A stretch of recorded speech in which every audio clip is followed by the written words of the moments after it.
Muito boa tarde.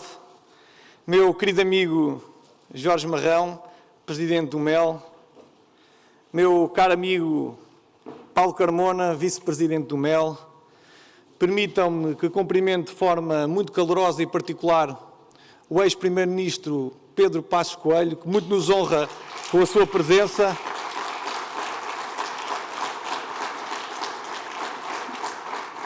E eu associo naturalmente a admiração da plateia pela sua figura e pela referência que é para a direita e agradeço-lhe ter aguardado até altas horas da tarde para assistir à minha intervenção. Quero cumprimentar também os líderes das juventudes partidárias aqui presentes, o Francisco, o Alexandre, a minha querida Rita, e quero saudar-vos a todos, minhas senhoras e meus senhores. Como é do conhecimento, nós estamos a terminar o primeiro dia de trabalhos do Movimento Europa e Liberdade e é para mim uma honra voltar a estar presente neste movimento, neste fórum de discussão que reúne todas as forças de direita com representação parlamentar. E por isso eu dou os parabéns à presidência do MEL, porque este ano a reunião das direitas surge de novo como uma provocação e como uma espécie de advento em Portugal de uma direita não envergonhada. E como a direita sempre foi o meu espaço político, é aqui que me sinto em casa e creio que estamos em condições de olhar confiadamente para o futuro e perceber qual é o contributo que cada partido tem para oferecer na reconstrução de Portugal. E este encontro é também uma agitação. É uma agitação para o pensamento dominante de esquerda, que domina o establishment, que entrou pela academia adentro, que se diz bem pensante, gourmet e das elites mediáticas. Portanto, se estamos a incomodar, é porque estamos a fazer bem em discutir abertamente as nossas ideias e os caminhos de futuro para Portugal. Queria dizer-vos, como todos sabem, em Madrid, Isabel Ayuso ganhou as eleições com o lema comunismo ou liberdade. E creio que esta é a pergunta que a direita tem que responder hoje em Portugal. Se queremos comunismo ou se queremos liberdade. Eu não tenho dúvidas nenhumas que o meu Partido Popular quer liberdade em Portugal. A Isabel Ayuso mostrou que a direita que conta é a direita que se mobiliza para derrotar a esquerda.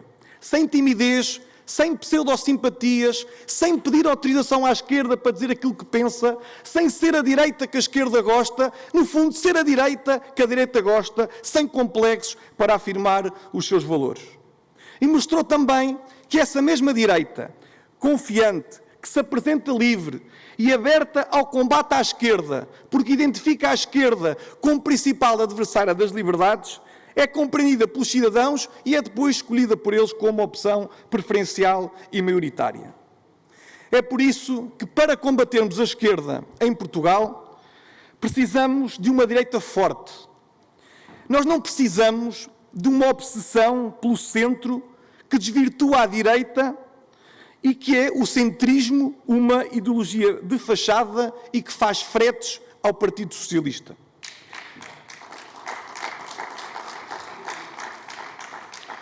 Querer ser apenas do centro é querer ser tudo e o seu contrário, tudo ao mesmo tempo e, no final de contas, não é ser coisa rigorosamente nenhuma. É ser tudo e é não ser nada. Portanto, quem se afirma do centro acaba por não ter armas para combater a esquerda e influenciar e permitir a essa mesma esquerda de se perpetuar no poder. Portanto, o centro ideológico não existe, confunde-se com o poder pelo poder e um partido como o CDS, que pretende representar uma direita popular, tem de começar por não fazer concessões à esquerda. Tem de começar por dizer que é de direita para um dia poder dizer que é a direita em Portugal. O contexto em que este ano nos reunimos é um pouco diferente dos anteriores. Não apenas por causa dos efeitos do Covid, mas também porque os sinais de degradação e de corrupção do socialismo se tornam cada vez mais visíveis para todos nós. Eu recordo que um dos primeiros textos programáticos do CDS chamava-se Porque não somos socialistas. E hoje, mais de 4 décadas depois, eu creio que todos nesta sala estamos em condições de subscrever este documento. Porque o socialismo tem dividido o Estado pelos amigos, tem criado uma economia de favor, tem afogado a classe média e as empresas em impostos e tem atrasado o desenvolvimento social e económico do nosso país. Reparem no seguinte, o PS governa o país há mais de 60% da nossa experiência governativa. O PS acha-se hoje os verdadeiros donos disto tudo e trata o Estado como se fosse a sua casa.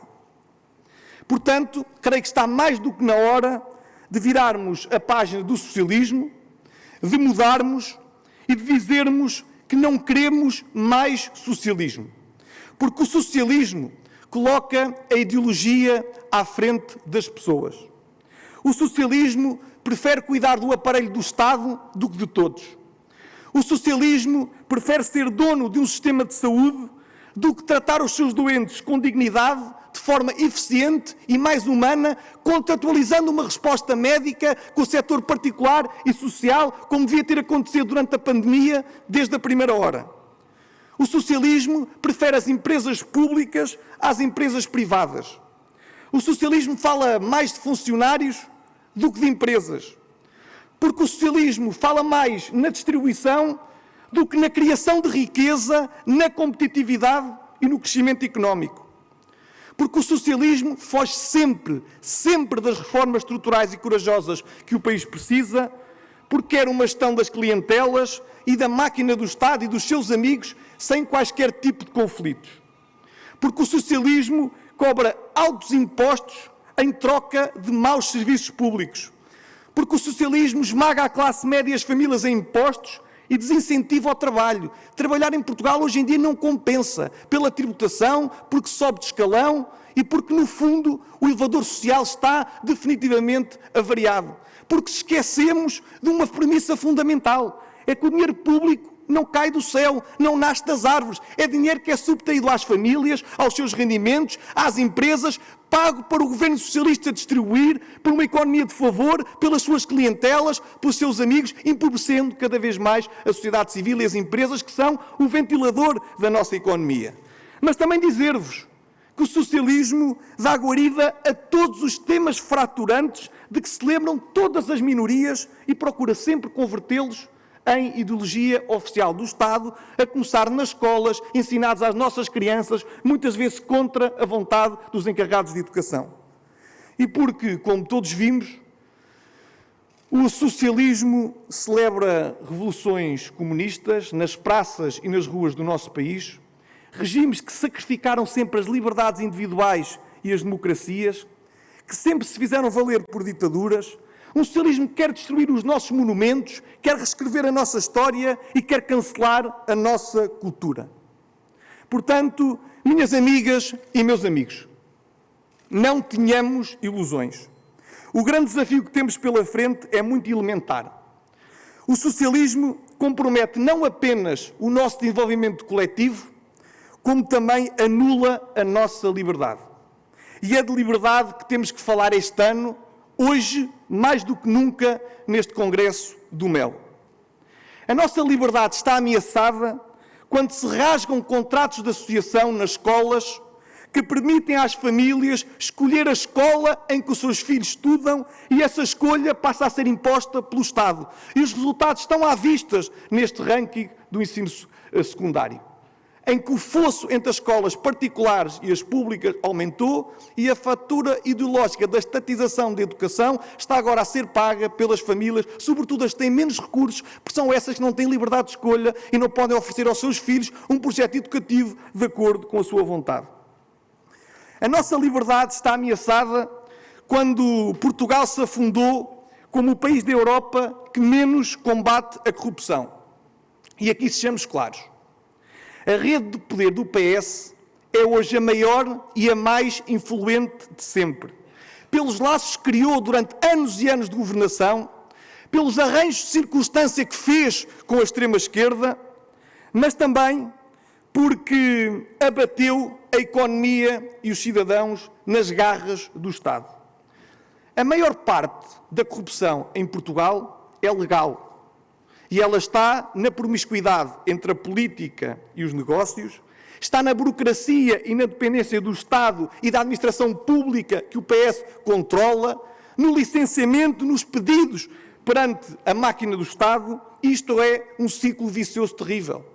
A burocracia, a pobreza e a dependência do Estado são, sem dúvida, os grandes instrumentos de corrupção do nosso país. Podemos atacar, certamente, pela via da legislação, assinando leis, mas temos que mudar o ciclo político e descolonizar a administração pública dos bois do Partido Socialista. Quero também dizer-vos que a nossa liberdade está ameaçada quando o PS governa descontraídamente, com a decadência moral e política do comunismo e com os seus métodos brutais. Nós vimos isso na falsificação do currículo do Procurador Europeu por parte do gabinete da Ministra da Justiça. Vimos isso na requisição civil em Odmira, que pisou não só o direito à propriedade privada, como a dignidade da pessoa, daqueles trabalhadores agrícolas. Vimos isso com a sobranceria grosseira com que o secretário de Estado, João Galamba, se dirigiu ao jornalismo como coisa asquerosa, insultando, e vimos isto recentemente nas negociatas que acontecem no Ministério do Ambiente, em que uma secretária de Estado, enquanto era adjunta, era também sócia de uma empresa que ia ganhando concurso no Ministério do Ambiente, recebendo dinheiro por pareceres, e agora trabalha para uma autarquia com a qual tinha ligação direta enquanto trabalhava no Ministério. Isto é indecente e estas negociatas são a prova de que o PS domina, é useiro e vezeiro e de que a impunidade está declarada e expressa hoje em dia em Portugal. A nossa liberdade está ameaçada também quando governantes incompetentes, que são uma mancha no nome do nosso país e dão mau nome ao Governo da República, não são demitidos e a impunidade e a culpa morrem sempre solteiros. A nossa liberdade está ameaçada quando a classe média é escravizada com impostos e vive para trabalhar. Notem neste número, 11% de portugueses com empregos estáveis vivem em situação de pobreza. Já não basta ter um trabalho para quebrar os ciclos geracionais de pobreza em Portugal. Com o PS, há, desde há muito tempo, um crescimento da carga fiscal. Não foi com o governo de Pedro Passos Coelho. A carga fiscal, os impostos sobre as pessoas aumentaram drasticamente durante os governos socialistas. E grande parte deste peso existe e está na tributação do trabalho. Esta situação constitui naturalmente um bloqueio à nossa classe média e à libertação social e à nossa mobilidade social. Quero também dizer-vos que a nossa liberdade está ameaçada quando 900 mil portugueses não têm médico de família e quando aumentam as filas de espera nos hospitais públicos para uma consulta, um exame e uma cirurgia, e o Estado, por sua vez, não contratualiza uma resposta com o setor particular e social por preconceito ideológico e permite que milhões de portugueses não tenham o acesso a cuidados médicos, conforme está expressamente escrito na Constituição da República Portuguesa. Mas a nossa liberdade, e uma vez tivemos aqui um painel com as juventudes partidárias, está ameaçado quando um jovem que nasce no interior não tem à sua disposição todas as ferramentas para cumprir o seu projeto de vida. E quando os idosos que lá vivem estão excluídos e abandonados e votados ao isolamento. É necessário cuidar de quem cuidou de nós, numa verdadeira união intergeracional, onde nenhum português fica para trás e deixa de ter um olhar atento, afetuoso e uma visão humanista para lhe dar qualidade de vida até ao último suspiro. Porque nós no CDS acreditamos no valor da vida e defendemos-lo, desde a concepção até à morte natural. E a nossa liberdade está em causa quando o governo do PS apresenta um PRR que é um verdadeiro guião para a estagnação económica do nosso país. Uma oportunidade perdida para recuperarmos a economia de Portugal. E que é baseado na receita do costume de todos os governos socialistas. Apostar no botão e atirar dinheiro para cima da máquina do Estado. Em vez de o injetarmos na economia, nos nossos empresários, que são quem cria riqueza e postos de trabalho. E a nossa liberdade, por último, está ameaçada quando este governo está a perder padrões de convívio democrático, a passar por cima da Constituição da República Portuguesa. Imagine se fosse um governo de direita a cometer este ultraje. Ainda para mais, considera que já não precisa dar justificações aos portugueses nem de lhes agradar. nem com uma primeira mão de hipocrisia, já vale tudo ou praticamente quase tudo. E é, sem dúvida, o desejo de liberdade que está na base da relação entre a pessoa e o Estado. Adelino Mar da Costa, um dos fundadores do CDS, escreveu um dia uma frase de lapidar, deliciosa. É que nós no CDS somos contra a exploração do homem pelo homem, mas também do homem pelo Estado.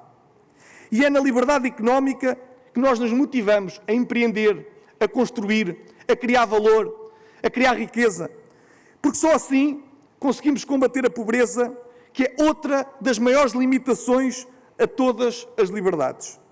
Baixar os impostos sobre o trabalho e sobre as nossas empresas, reduzindo os escalões do IRS e também as suas taxas, não é uma opção.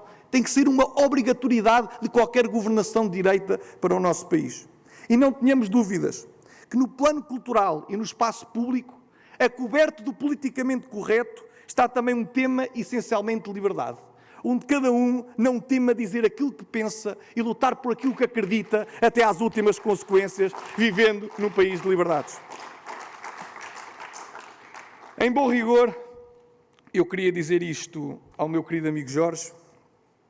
A Convenção do Mel é essencialmente isto, um exercício de liberdade. De uma liberdade que não está garantida, que a esquerda não vê com bons olhos e que os poderes públicos têm vindo cada vez mais a desrespeitar.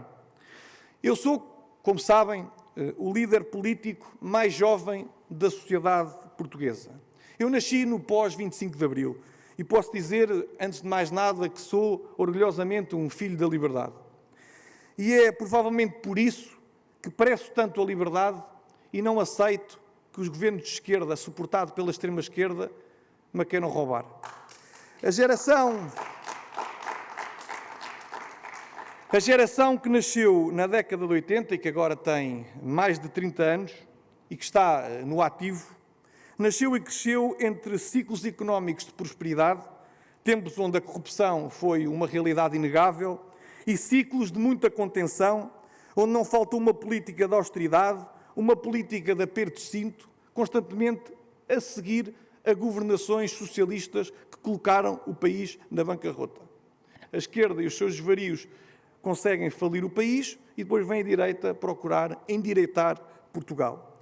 Tudo para que Portugal voltasse a ser um país próspero, de oportunidades para as gerações mais novas, sem esquecer aqueles que nos deram a vida, porque temos que ser uma geração com memória. Mas Portugal, importa dizer-vos, que está a falhar com os mais jovens. Está a falhar com os mais jovens na entrada do mercado de trabalho, que, sendo uma geração qualificada, não encontra em Portugal um retorno no salário correspondente às suas competências, no acesso à habitação, onde o valor por metro quadrado cresce mais do que o salário médio dos jovens até aos 30 anos, na promoção da natalidade, onde este ano, no mês de janeiro, registámos o valor mais baixo de sempre ao nível de crianças nascidas em Portugal, e porque na emancipação das novas gerações continuamos a ter os jovens cada vez mais dependentes do apoio dos pais. Eu quero dizer isto de forma muito clara, sem qualquer tipo de complexo. Um país que não acredita nas novas gerações é um país que não acredita no futuro e que permite que os melhores cérebros que aqui são formados não fiquem em Portugal e não provem e demonstrem aqui o seu valor. Quero dizer-vos que foi neste país que cresci, é este o país que eu amo, é este o país que eu tenho o orgulho de servir como político e é por isso que não me desvio de um pensamento político de direita, numa direita moderada, uma direita de inspiração humanista cristã, pois é a única que, no meu ver, responde aos problemas essenciais que identifico hoje em Portugal. É urgente criarmos um clima de igualdade de oportunidades, de ascensão pelo mérito, de valores sociais como a família como célula fundamental da nossa sociedade, para que as novas gerações possam ter mais oportunidades do que as gerações anteriores e para que os mais velhos, pessoas como os meus e os nossos avós, possam gozar de uma reforma condigna e de uma velhice confortável. É obrigatório que a iniciativa privada não seja secundarizada às mãos do Estado e que o trabalho compense, que se apoie o empreendedorismo, a inovação, a criação de valor e de talento e que não se exportem ideias, que se exporte valor, mas que não se exportem cérebros. A minha terra é Oliveira do Hospital, onde serei candidato a Presidente da Assembleia Municipal nas próximas eleições autárquicas. Eu conheço as desigualdades sociais e económicas no nosso país e as diferentes assimetrias que acontecem no nosso território. Talvez muitos governantes nunca tenham sequer passado férias no interior do país, onde não há internet, onde muitas vezes falta o saneamento básico, onde as crianças, muitas delas têm que percorrer quilómetros até ter uma escola e onde o acesso até a um posto de saúde, ao centro de saúde, fica muito distante, até um médico de família muitos não têm, porque este é o Portugal que muitos não conhecem, mas tem que ser revelado, porque 2/3 do nosso território é mundo rural e é interior de Portugal. Por isso, temos todos que levantar também a bandeira da defesa do nosso interior, e eu que conheço esta realidade, acredito que a minha direita também responde aos problemas essenciais, defendendo intransigentemente a coesão territorial. O elevador social tem de funcionar no litoral, no interior e nas ilhas. E a esquerda já demonstrou que é perita em fazer com que este elevador social, em vez de subir, desce. Por isso, concluo dizendo que esta Convenção do MEL representa para mim um fórum de discussão de ideias e de afirmação da direita. Saibamos continuar a conversar entre nós, a combater as limitações que muitos nos querem impor, a examinar as dificuldades do país e as preocupações dos portugueses. O meu objetivo, enquanto líder do Partido Popular, é responder às necessidades dos portugueses e ligar o Partido Popular às pessoas. Portugal precisa de uma direita forte para retirar o país do declínio em que se encontra e que o PS o mergulhou. E só é possível construir uma direita forte com um CDS forte. O espaço do CDS é insubstituível e indelegável na nossa democracia. E aqueles que procuram o CDS fora do CDS não o vão encontrar. Eu vou colocar o Partido Popular no lugar que merece e que sempre foi o seu. À direita e na direita que serve a Portugal. Um partido das pessoas e das liberdades. Um partido ao serviço da governação de Portugal. O meu partido é um partido do futuro, da família, das tradições, das gerações que respeitam gerações, do mérito, da defesa da vida e da liberdade económica. O meu partido é soberanista, defende Portugal. É um partido que prefere os valores aos interesses, que tempera a liberdade com a responsabilidade, que prefere o humanismo aos discursos do ódio, que prefere a mudança às rupturas sociais. É um partido patriótico que se orgulha da nossa história, das nossas gentes e do nosso povo. E é um partido do interior, do litoral e também das nossas ilhas. Estes são os nossos valores. E para mim os valores do meu partido são inegociáveis. O CDS, Partido Popular, já demonstrou várias vezes estar preparado para governar e endireitar Portugal. E mais uma vez está pronto para elevar bem alto o nome de Portugal e de todos os portugueses. Eu vou ligar a direita do Partido Popular às pessoas e a todas as pessoas que nos vão dar de novo maiorias absolutas para poder governar Portugal. Contem comigo, contem com o Partido Popular. Viva Portugal!